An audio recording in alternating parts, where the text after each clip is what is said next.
RAD stands for Rape, Aggression, Defense, and it's the basic self-defense class for women. We emphasize with RAD as it's not a ground and pound technique you're learning.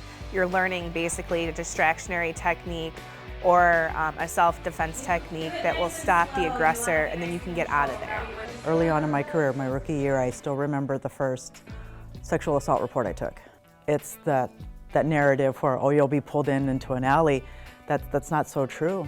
Just the statistics don't support that data. Not only in Michigan, but nationwide, you're more likely to be sexually assaulted by an acquaintance, by somebody you know. So it can happen to anybody. So RAD is actually a science-based program. They're based off data.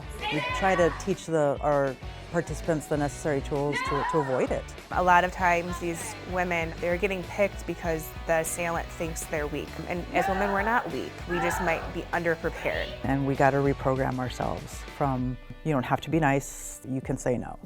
No is a complete sentence. It's giving these young ladies and these women this permission. It's not being rude, it's self-preservation. Really good pushing move. A lot of times we use that motion in police work to get people out of The our way. systematic approach to RAD, and the presentation really goes well with actual demonstration and actual kicking and punching. It's a really nice introduction into actually making contact with something. When we start showing the instruction, we tell them, don't hit as hard, let's get the mechanics down. Same with like weightlifting and running or any sport you take up. You got to do the movement slowly so you get the mechanics down right, and then you can add your speed and power later on.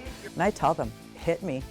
There's one move where I pull their arm and then they strike my forearm, and if it hurts really good, I'll tell them I don't mind taking it to get that instruction across. And the reality is, in a situation, we tell them you're going to fight with everything that you got. We're very, very strong emotionally, physically, and it's just telling other women that we can do it.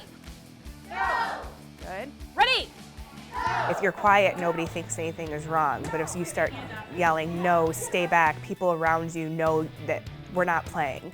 This isn't your cousin, this isn't your friend, this is a stranger or somebody you do know that's trying to hurt you. Being prepared and being aware of your surroundings is not being paranoid. They're two different concepts. And when you overthink, you worry. When you worry, you become anxious and you get anxiety, and then it comes to the point where you don't even want to leave your house. Be prepared, and that's where the confidence comes in. Like, go ahead and live your life. These are the tools that you need to help you live your life, right? And you'd be surprised the muscle memory that you have.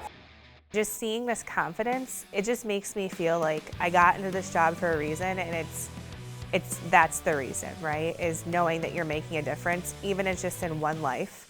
That warm and fuzzy feeling, right? That we've made a difference. I like to know that.